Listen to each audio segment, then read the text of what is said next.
여러분 안녕하세요. 고발뉴스의 안방마님, 셋개녀 곽현아입니다.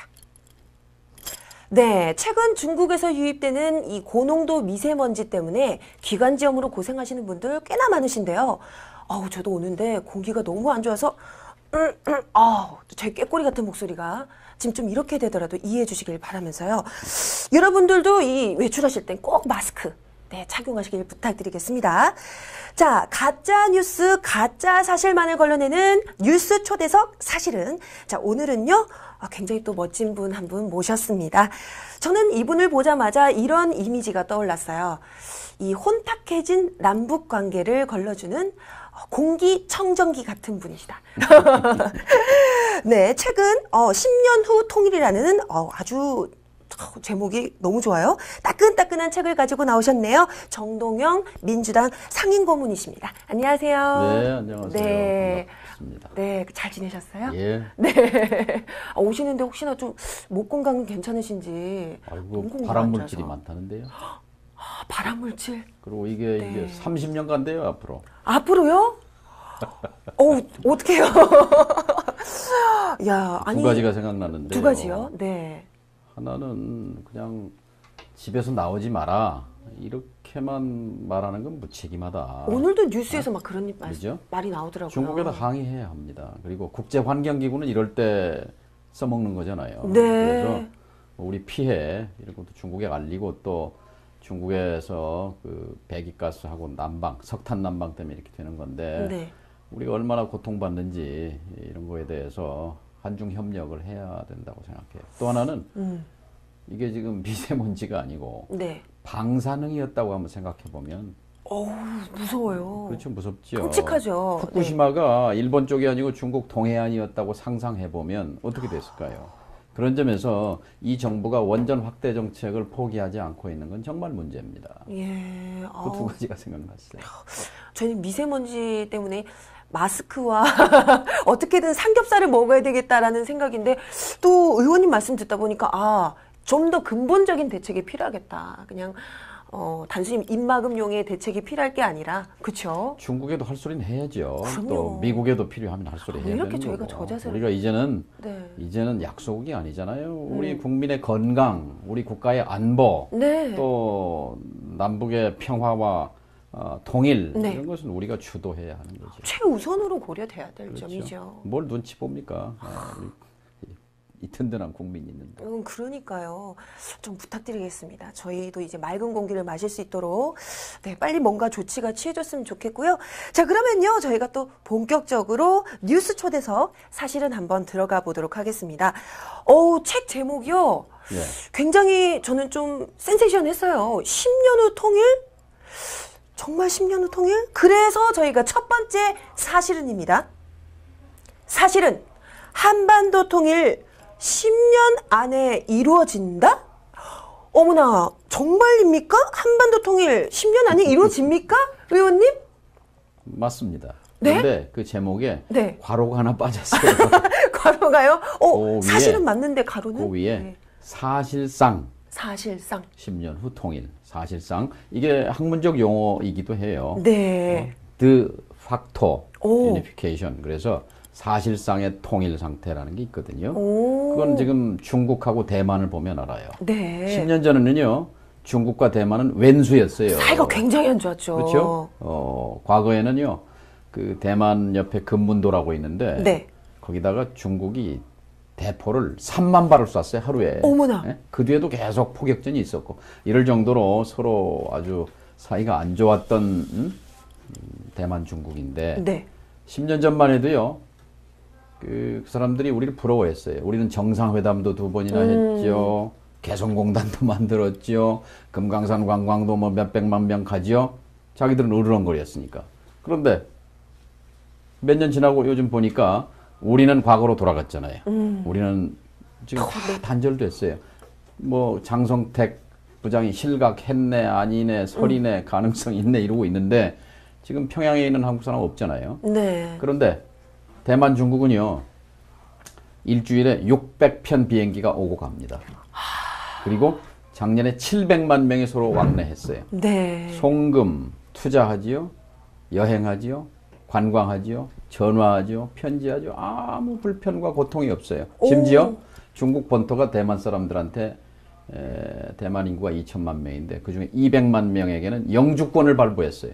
그래서 마음대로 중국 본토에 가서 살게 했어요. 자, 중국하고 대만이 하는데 우리라고 못하겠느냐. 아유, 할 수 있죠. 그죠? 네. 그게 사실상의 통일 상태예요. 남북한에다가 대입해보면 그렇게 중국 대만 사람들 하는 것처럼 그렇게 가면 우리가 자동차 몰고 내 차 몰고 개성 거쳐서 어디 백두산도 가고 네. 또 방학 때 외할머니가 어디 함흥에 살면 거기도 가서 보내고 애들 수학여행도 가고. 응? 수학여행도 가고 송금도 하고 투자도 하고 그리고 영주권도 5천만 명에 10분지인 500만 명쯤 영주권 받아서 이북에 가서 뭐 콘도도 짓고 집도 사고 땅도 사고 이럴 수 있다면 중국 대만처럼 할 수 있다면 이것이 사실상의 통일 상태다. 이야. 10년이면 된다 이건. 너무 가슴 떨려요. 네. 진짜 그렇게만 된다면 너무 이게 좋겠다. 우리 청년들 네. 밥자리, 밥과 일자리, 미래가 생기는 겁니다. 너무 흥분되는데요? 올해 진짜. 경제 성장률이 얼마예요? 저희 거의 성장이 안 되지 않았나요? 그렇잖아요. 2점 몇 %인데 네. 삼성하고 거의 현대차 거 빼면 사실은 일반 국민의 실질 소득 증가율은 많이 났습니다. 네. 그래서 이런 상태 속에서 우리 젊은 사람들 취직 자리 없잖아요. 네. 어디서 찾습니까? 북방 경제, 대륙으로 가는 길. 이미 민주정부 10년 동안 그 기반은 다 깔아놨어요. 인프라는 네. 다 돼 있단 말이죠. 네. 철도 연결돼 있습니다. 사실은. 사실은 철도 연결돼 있어요. 그래요? 도로도 다 뚫려 있잖아요. 네. 이거 남북 간에 화해만 하면 이제 기차 달릴 수 가는 있는 거예요. 거네요. 가는 거예요. 그래서 막 예전에 그래서 사실상의 10년 후 통일로 가자. 제가 두 번째 질문이 있었거든요. 네. 저희가 이 젊은 친구들이 통일 왜 해? 그리고 우리 세대 안에 되겠어? 네. 굳이 의미 있을까라고 생각하는 친구들이 굉장히 많은데 그 친구들에게 왜 통일이 필요한지 설명해 달라라는 두 번째 질문에 너무나도 이 정확하게 그리고 너무 적절한 이 대답을 지금 이미 해주셨어요. 그 말씀에 대해서 또 드리자면 네. 제가 대학 강연 이렇게 가서 물어봐요. 북한 그러면 뭐가 연상되느냐? 되게 독재, 가난, 핵, 세습 전부 부정적인 거예요. 맞아요. 사람들은 부정적인 거는 생각하기 싫어해요. 잊고 싶죠. 또 네. 통일? 우리가 부담되는데 이런 생각이거든요. 그래서 나이가 젊을수록 적을수록 이 통일 필요 있어 이렇게 되는데요. 금방 말씀드린 대로 지금 젊은 세대의 희망은 점점 줄어듭니다. 그게 그 통계 숫자로 나와 있어요. OECD 이 경제협력개발기구가 몇 달 전에 보고서 냈어요. 한국 네. 경제 미래에 대해서. 한국 경제 미래 없다. 한국 경제 엔진이 꺼진다. 2031년 한국 경제의 성장률은 0%로 떨어진다.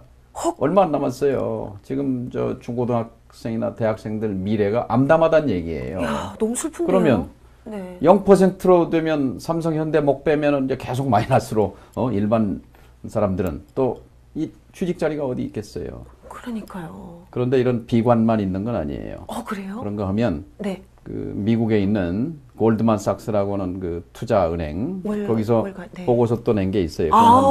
몇 년 됐어요. 근데 거기서는 한국이 머지않아 독일을 추월한다.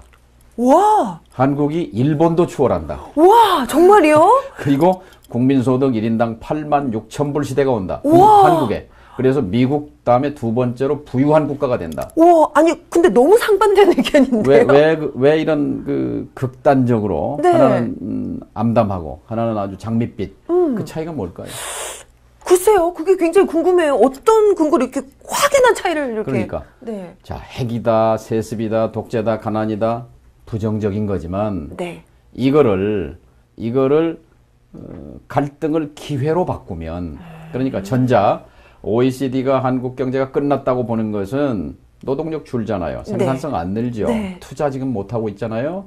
그런 상황에서 남한 단독 경제, 분단 경제를 전망한 것이고 골드만삭스가 독일과 일본을 추월한다고 본 것은 남북이 남의 자본 기술, 북의 토지와 노동력, 광물 자원 이게 결합하니까 독일, 일본이 못 따라오더라. 독일, 일본은 추월하더라라는 네. 거예요. 그럼 어디로 가야 됩니까? 1번 우선 소통해야 돼요. 2번 화해해야 돼요. 그리고 협력해야죠. 그러면 북도 좋고 우리 젊은이들 밥이 생기고 네. 일자리가 생기고 아까 중국 대만처럼 그렇게 될 수 있잖아요. 이야. 이걸 할 수 있는 힘은 어디 있습니까? 이게 정치입니다. 정치. 그래서 젊은 분들이 관심 가져야 할 것은 바로 정치입니다. 네. 그러니까 어느 길로 갈 것인지는 분명하잖아요. 네. 이 후자의 길로 가야 되는데 그걸 해낼 수 있는 사실상의 통일 상태를 만들 수 있는 힘은 어디 있을까요? 정치입니다. 네.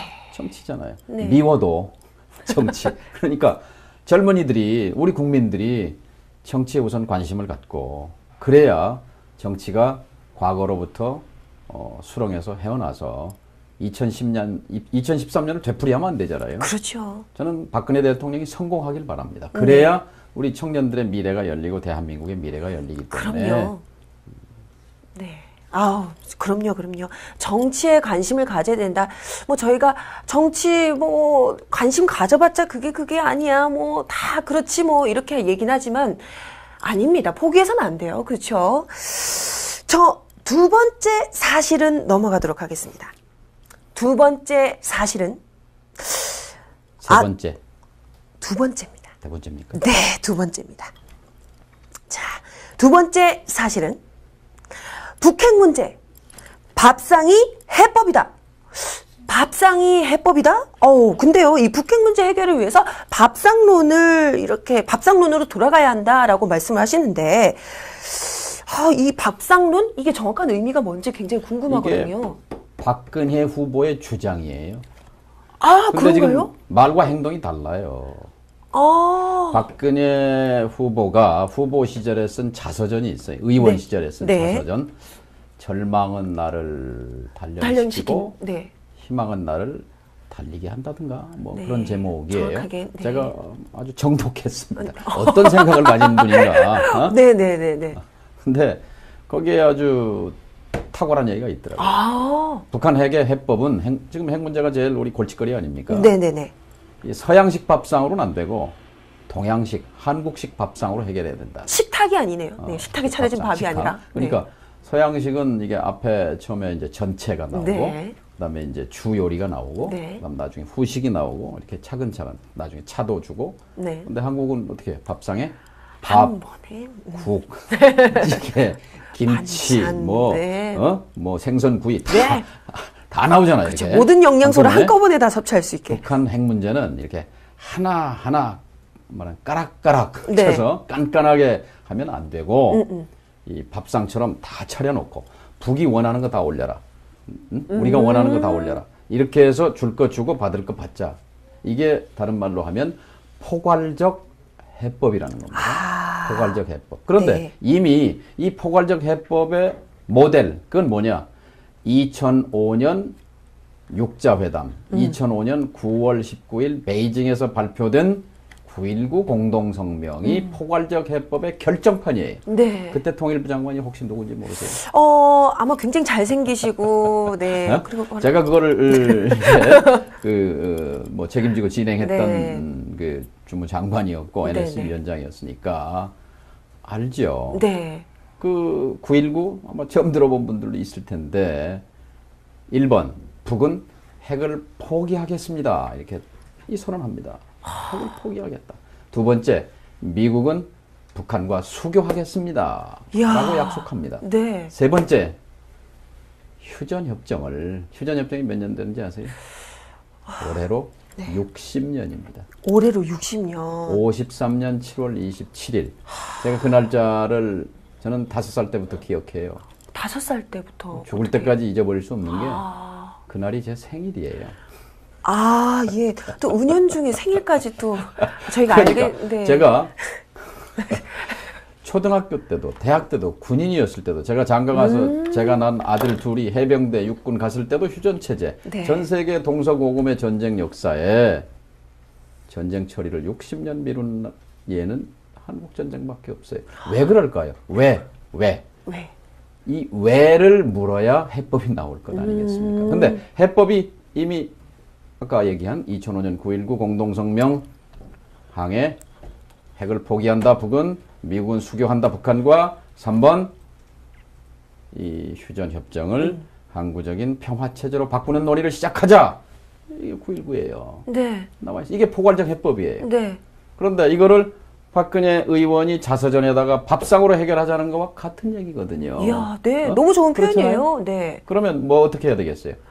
그렇게 하려면 우선 첫째가 남북 대결에서 남북 화해로 바꿔야 되고, 그 다음에 육자회담에 대해서 대화를 위한 대화는 안 하겠다 이런 게 아니라 적극적으로 앞장서서 육자회담의 무대를 열도록 한국이 선도해야 되는 거죠. 네.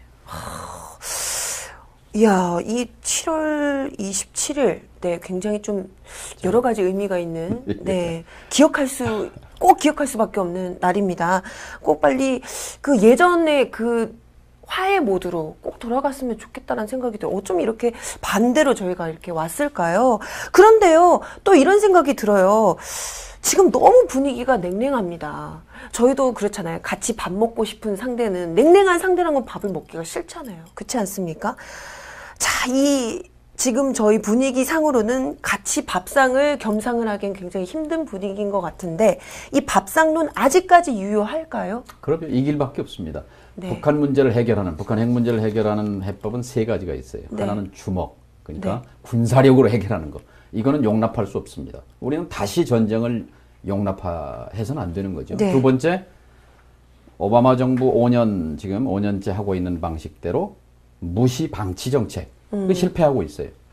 이 5년은 이명박 정부 5년, 오바마 정부 이 4년과 1년, 요 기간 동안은 북한 핵이 고도화로 질주한 시간입니다. 네. 가장 실패한 기간이에요. 네. 둘 다 안 돼요.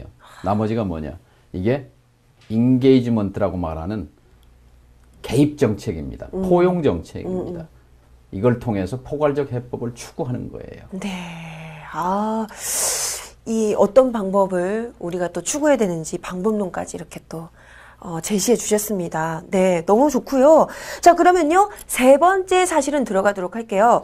세 번째 사실은 우리나라는 전시 작전권 없는 유일한 나라다? 사실입니까? 네. 저희가 작전권이 아직까지 일본의 작전권이 있을까요, 없을까요? 일본 있지 않을까? 있죠. 일본 네. 자위대 지휘권은 네. 일본 정부에 있습니다. 저희도 있는 줄 알았는데. 전 세계에 이제 나토를 흔히 비교하는데 나토는 26개 나라가 있어요. 네. 24나라는 유럽, 그리고 영국, 독일, 프랑스, 이태리, 스위스 등, 그리고 미국, 카나다가 합쳐서 26나라인데 여기는 전면전이 벌어지면 그 전시 작전권을 나토 사령관에게 위임합니다. 네. 그런데 그 위임하는 권한은 각국 정부에게 있는 거예요. 네, 또 그게 정상이에요. 군대가 가령 100만 명이다. 그러면 10만 명만 위임할지 100만 명을 다 위임할지는 자국 정부가 결정해요. 네. 근데 한국 정부는 자동으로 데프콘 3라는 게 있어요. 이제 군대 안 굉장히 불안한 가셨으니까. 상황에서 이렇게 그러니까 방어 네. 이제 태세를 이렇게 말하는 건데 네. 데프콘 그러니까 풀어드릴까요? 디펜스. 해주시면 방어, 좋죠. 젊은 친구들은 연예인 데프콘인 줄 컨디션. 알아요. 네. 그러니까 네.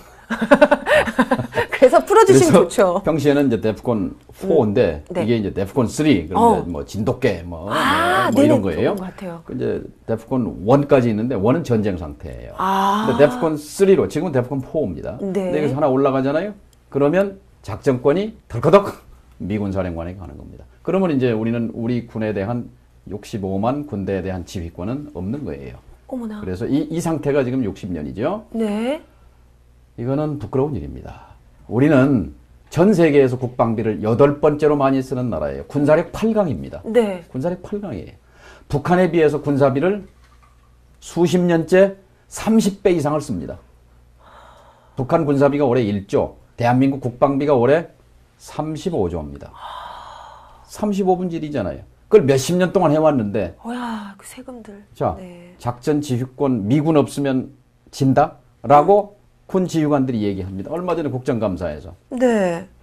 저는 우리 군 장성들이 좀 더 당당했으면 좋겠어요. 우리 젊은 세대처럼. 우린 약소국이 아닙니다. 적어도 우리의 운명을 우리가 결정할 수 있을 정도의 자위력과 경제력과 국가 총력을 갖고 있다고 생각하거든요. 그렇죠. 당연히 우리나라 이런 나라가. 네. 그래서 이 문제에 문제의식을 가졌던 대통령이 세 사람 있었어요. 노태우 정부 때 평시 작전권을 가져왔어요. 평시. 네. 그리고 이제 김대중 정부를 거쳐서 노무현 대통령이 남북 평화 체제를 만들려면 이 한반도의 평화 체제가 되려면 우리가 작전권 없이는 안 된다. 왜냐하면 군대에 대한 지휘권도 없는 상태에서 어떻게 북한과의 이런 군사적 대치 상태를 해소합니까? 네. 그래서 이제 북한이 늘 북한과 미국이 평화협정을 해야 된다고 줄곧 주장해온 거예요. 요새 네. 이제 바뀌었지만. 네. 그래서, 이제 노무현 정부 때 2012년 12월 말로 작전권을 가져오기로 합의했잖아요. 그런데 2012년을 지나갔잖아요. 네. 근데 이거를 이명박 정부 시절에 2015년으로 연기했어요. 그런데 박근혜 정부 들어와서 또 2017년으로 연기하자고 했는데 여기서 제가 지적하고 싶은 것은 네. 박근혜 대통령이 후보 시절에 내가 대통령이 되면 예정대로 2015년에 작전권을 환수하겠다라고 언명했어요. 근데 왜 대통령 되고 나서 말을 바꾸는 겁니까? 굉장히 요새요. 네. 그저 옛날에 골목에 가면 뻥튀기 기계가 많이 있었어요. 옥수수. 네네네. 저도 좋아합니다. 쌀 튀고. 네. 근데 싹 없어졌어요. 그러니까요. 요즘 좀 그리고 뻥이요 안 어디로 들리죠. 갔는지 확인해 봤더니 네. 다 청와대로 갔대요. 아. 청와대에서 계속 뻥. 중증 질환 보장도 뻥. 거기에서 노인연금도 뻥. 작전권 환수도 뻥. 저는 이렇게 해서는 국민의 신뢰가 무너지잖아요. 뭘 믿고 정부를 따라갑니까? 저는 이 작전권 문제에 대해서 특히 이 동북아 정세가 요동치고 있는데 좀 더 지금이야말로 우리 민족이 외교를 잘해야 살아남는 민족입니다. 네. 외교를 잘 하려면 우리 스스로 우리의 국방은 우리가 책임진다는 그런 주체의식, 네. 그런 주인의식 이거부터 먼저 가져야 된다고 생각합니다. 네. 많은 분들이 그냥 작전권 우리가 갖지 않아도 우린 잘 살 수 있다. 뭐 미군을 왜 쫓아내려고 하나. 자주 이런 독립국가잖아요, 우리가. 그렇죠. 자주 독립국가의 핵심은 자기 영토를, 자기 국민을 자기가 스스로 지킬 수 있어야 그게 기본이잖아요. 그렇죠.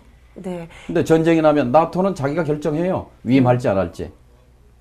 우리는 자동으로 넘어가요. 야, 굉장히 슬픈데요, 정말로. 네. 왜냐하면 이런 작전권 우리가 가지고 있고 또 우리가 외교 문제 자주적으로 뭔가 좀 해결할 수 있고 이런 실마리가 될 수 있는 부분인데 가장 근본적인 부분이 이게 저희가 가지고 있지 않으니까 굉장히 네, 이거 좀 심각한 문제구나라는 생각이 듭니다. 네, 그리고 제발 네, 뻥튀기 기계를 저희에게 돌려주십시오. 저희 동네로 저희 주변 이웃들에게로 돌려주셨으면 좋겠고요. 자, 제가 이 남북 관계 뭐 통일 문제 이런 면에 있어서 굉장히 좀 무지해서 오늘 의원님과 굉장히 대화 나누면서 좀 갑갑한 부분이 있지 않을까 했는데 너무 명쾌하게 알기 쉽게 뻥 뚫렸어요. 그리고 야, 통일 이거 꼭 해야 되겠다라는 생각 너무나도 더 간절해졌거든요. 의원님 너무 감사드립니다. 네. 네, 그리고 마지막으로 혹시 뭐 또 하실 말씀 있으시면 네. 개성공단. 네. 제가 이 책을 낸 게 10년 후 통일이라는 책을 낸 게 개성공단 다치면 미래가 다친다. 라는 절박한 심정에서 강연을 하고 다녔는데 네네네. 한 출판사 사장이 그 강연을 듣고 책을 만들자 그래서 만들었어요. 네. 다행히 5개월 만에 열리긴 열렸는데 이 개성공단 박근혜 정부가 원래 그 계획대로 밀고 가야 합니다. 네. 이 개성공단은요. 6.25 때 가장 마지막까지 치열하게 총 쏘고 전투했던 그 지역에 공장을 짓고 남과 북이 모여서 양복도 만들고 여성의류도 만들고 신반도 만들고 이 물건을 만들어내는 평화 경제의 상징입니다. 네. 평화 경제를 넘어서서 이것은 한국형 통일 모델입니다. 독일형 통일 모델은 불가능합니다. 한국에. 베트남 통일 모델은 우리가 용납할 수 없습니다. 네. 무력 통일은. 그러면 우리 모델이 필요한데 이 개성공단을 2개, 3개, 4개 확대해가면 그것이 바로 사실상의 통일 상태가 된다. 아, 야, 이 개성공단이 우리 평화 통일의 시발점이 될 수 있는. 그 개성공단의 물건을 만들어내기 시작할 때 통일부 장관이 누군지 혹시 아세요? 아마 7월 27일 생신이신 분으로 제가 잘 알고 있는데. 예. 네, 제가 꼭, 네, 생일, 네, 앞으로 미리 축하, 네, 꼭 드리겠습니다. 네, 자, 무슨 얘기입니까? 자, 제가 그래서요, 이 10년 후 통일, 너무나도 가슴 뛰는 책 제목입니다. 네. 드시면 안 보일 겁니다. 네, 저희가 배경이 지금, 책이 투명 색깔로 보일 수가 있어요. 이렇게 보면 보일 거예요. 그럴까요? 네, 좋습니다. 역시 센스가 있으십니다. 방송 센스는 최고십니다. 그래서 이 10년 후 통일 많은 분들께 또 알려주시기 위해서, 북콘서트 하신다고요? 네. 17일 날. 12월 17일 어디서? 세종홀, 세종문화회관. 세종문화회관에서 오후 2시. 네. 이렇게 또 PR 홍보까지 해주셔서. 아유, 그럼요. 제가 네. 출연료 안 받겠습니다. 저희 사실 없었는데. 네. 또 그렇게 포장해 주시니. 네. 출연을 해야죠. 출연료를 받는 게 아니라. 너무 감사합니다. 기부금을 내야죠. 네. 아닙니다. 이렇게 출연해 주신 것만 해도 정말 저에겐 너무 고발뉴스와 뉴스타파 국민TV가 계속 우리 국민의 눈과 귀를 열어주기를 부탁합니다. 너무나도 감사하고요. 저희 또 명심 열심히 저희도 뛰겠습니다. 자, 그래서요, 북콘서트, 네, 12월 17일 오후 2시. 저도 시간 되면 꼭 가고 싶습니다. 출연진들도 화려하고 문화 공연까지도 있다고 하니까 많은 분들 참석해 주시길 바라겠고요. 네. 저희가 오늘 그 세 가지 사실은, 밝혀드렸습니다.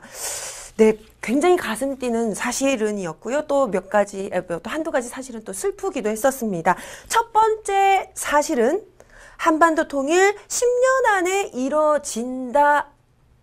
하지만 사실은이라기보다는 사실상 한반도 통일 10년 안에 이루어진다라는 아주 가슴 뛰는 사실이었고요. 그다음 두 번째 사실은 북핵 문제 밥상이 해결이다. 이것은 사실입니다. 네, 밥상 우리 다 같이 이렇게 차려놓고 평화적으로 같이 밥 떠먹으면서 우리의 이런 북핵 문제, 통일 문제를 해결해야 되지 않을까라는 생각이 들었고요. 세 번째 사실은 우리나라는 작전권 없는 유일한 나라다라는 건 아주 좀 슬픈 사실로 밝혀졌습니다. 우리나라를 스스로 지킬 수 있는 그런 권리가 빨리 주어졌으면 좋겠습니다. 네, 오늘 너무 즐겁고요, 의원님. 네, 오늘 정말 명쾌하게 아주 또 알기 쉽게 이렇게 풀이해 주셔서 정말 감사합니다. 네, 건강 조심하시고요. 명진행자를 만나게 돼서 아주 좋았습니다. 부끄럽습니다. 저도 또한 너무나도 외모도 출중하시고 이렇게 또 멋있으신 또 이렇게 또 너무나도 좋은 이 의견 또 의견 전달해주신 의원님 너무나 감사드리고요. 감사합니다. 10년 후 통일 여러분들도 꼭 한번 읽어보시길 권하겠습니다. 자, 다음 시간에도요, 여러분이 꼭 알으셔야 이 제대로 된 사실만을 모아서 여러분들께 전해드리도록 하겠습니다. 날씨가 너무 추워지고 있습니다. 그리고 지금 공기도 너무 안 좋죠? 이럴 때 여러분 건강 조심하시고요. 저희는 또 다음 시간에 다시 찾아뵐 걸 약속드리겠습니다. 지금까지 고발뉴스의 세케녀 곽현아였습니다. 감사합니다.